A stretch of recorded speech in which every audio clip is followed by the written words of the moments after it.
최인훈 작가의 소설 광장에 대해 들어보셨나요? 아마 많은 분들이 학창 시절에 한 번쯤은 접해 보셨을 텐데요.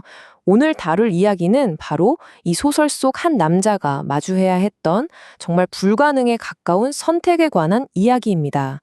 그의 선택을 따라가면서 분단된 조국, 그리고 이념이란 게 과연 무엇인지 한번 깊이 파고 들어가 보겠습니다. 자, 모든 이야기는 바로 이 한 장면에서 시작됩니다. 한국 전쟁이 막 끝난 직후예요. 한 포로에게 선택지가 주어집니다.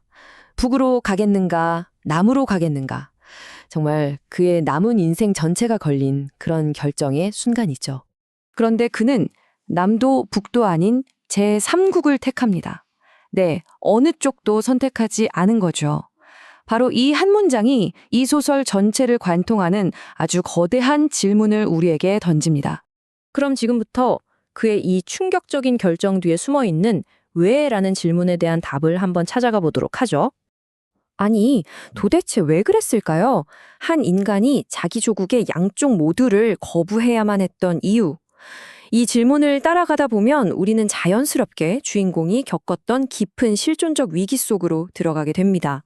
그의 선택을 제대로 이해하려면요, 이 소설을 꿰뚫는 아주 중요한 두 가지 키워드를 먼저 알아야 해요. 바로 광장과 밀실이라는 개념입니다. 자, 바로 이 사람이 주인공 이명준입니다. 원래는 서울에서 철학을 공부하던 학생이었는데 아버지가 월북하면서 그야말로 사회로부터 완전히 내쳐진 그런 인물이죠. 자, 그럼 광장과 밀실이 대체 뭘까요? 그렇게 어렵지 않아요. 광장은 말 그대로 우리가 다른 사람들과 어울리고 사회의 일원으로 살아가는 그런 공적인 세계를 말하는 거고요. 반면에 밀실은 누구의 방해도 받지 않는 나만의 생각과 자유가 있는 그런 내면의 공간을 뜻합니다. 그리고 이 소설이 말하고자 하는 핵심은 바로 이거예요. 진짜 인간다운 삶은 이 두 공간이 완벽하게 조화를 이룰 때만 가능하다는 것. 주인공 이명준의 길고 긴 여정은요, 바로 이 조화를 찾기 위한 처절한 몸부림이었습니다. 자, 그럼 이명준이 직접 겪은 남과 북은 과연 어떤 곳이었을까요? 왜 그는 두 곳 모두에서 절망해야만 했는지 그 여정을 한번 따라가 보시죠. 먼저 남한입니다. 여기서 그는 개인의 자유, 그러니까 밀실은 있었어요. 혼자만의 시간을 갖고 또 자유롭게 생각할 권리가 있었죠. 근데 문제는 그가 발딛고 서 있던 광장이 완전히 썩어 있었다는 겁니다. 그가 본 남한은요, 정치판은 부패했고 경찰의 폭력은 일상이었습니다.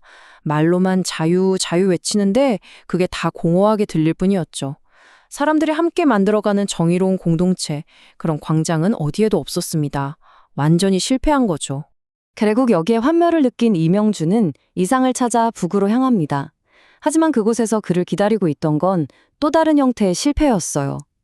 겉보기엔 모두가 함께하는 거대한 광장이 있는 것 같았는데 정작 개인의 숨쉴 공간, 밀실이 아예 없었던 겁니다. 북한의 광장은 그야말로 모든 걸 집어삼키는 괴물 같았어요. 모두가 똑같은 생각, 똑같은 말을 해야만 했죠. 개인의 생각, 감정, 그런 밀실은 철저히 짓밟혔습니다. 숨이 턱턱 막히는 곳이었던 거죠. 결국 남에서도 북에서도 진정한 삶의 터전을 찾지 못한 이명준. 이제 이야기는 다시 처음으로 돌아갑니다. 바로 그 포로수 용소, 인생의 마지막 선택을 내려야 하는 그 순간으로요. 여기서 우리가 정말 기억해야 할 게 있습니다. 그의 선택은 절대 비겁한 도망이 아니었다는 거예요. 이건 뭐랄까, 이쪽도 저쪽도 다 틀렸다. 나는 이런 불완전한 세상에 타협하지 않겠다는 아주 강력하고도 철학적인 선언이었던 거죠. 그래서 그가 내린 결정은 이랬습니다. 첫째, 남과 북 둘 다 안 간다. 둘째, 그러면 어디로? 중립국인 인도로 가겠다. 그리고 마침내 타고르라는 이름의 배에 올라 새로운 땅을 향해 떠납니다. 하지만 끝없이 펼쳐진 바다 위에서 그는 비극적인 진실과 마주하게 됩니다. 아, 내가 갈 곳은 이 세상 어디에도 없구나. 남과 북을 떠나도 이념을 떠나도 나를 온전히 받아줄 중립지대란 건 없구나 하고요.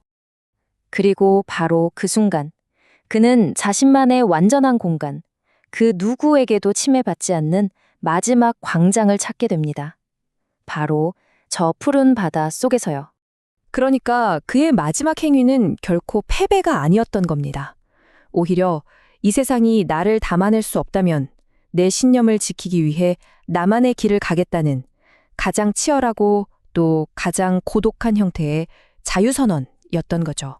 임영준의 비극적인 선택, 참 많은 생각을 하게 만드는데요. 그럼 이 소설, 광장이 우리에게 어떤 의미로 남아있는지 그 유산을 한번 짚어보겠습니다. 사실 광장이 처음 나왔을 때 그 자체가 엄청난 사건이었어요. 왜냐하면 이게 1960년 바로 4.19 혁명 직후에 발표됐거든요. 억압이 풀리고 자유의 물결이 막 밀려오던 그때 처음으로 분단이라는 금기시되던 문제를 정면으로 파고든 소설이었던 거죠. 그전까지는 정말 상상도 못할 일이었습니다. 그럼 왜 이 소설이 지금까지도 우리에게 필독서로 꼽히는 걸까요? 몇 가지 이유가 있습니다. 우선 남쪽이든 북쪽이든 어느 한 편을 들지 않고 양쪽 모두를 아주 날카롭게 비판했고요. 또 분단이라는 걸 단순히 정치 문제로만 보지 않고 한 인간이 겪는 고뇌, 즉 실존의 문제로 다뤘다는 점. 이게 정말 대단했던 거죠. 네, 바로 그거예요. 이념이 뭐든 체제가 뭐든 간에 결국 가장 중요한 건 사람 그 자체라는 것. 이 소설의 위대함은 바로 그 보편적인 휴머니즘에 있다고 할 수 있겠습니다. 임영준이 던졌던 질문은 사실 60년이 훌쩍 지난 지금 바로 우리에게도 똑같이 해당되는 것 같아요. 여전히 수많은 이념들이 부딪히는 세상에서 여러분의 광장과 밀실은 안녕하신가요? 그 균형을 어떻게 찾아가고 계신가요? 이 소설은 그 답을 우리 스스로 찾아보라고 말하고 있는 것 같습니다.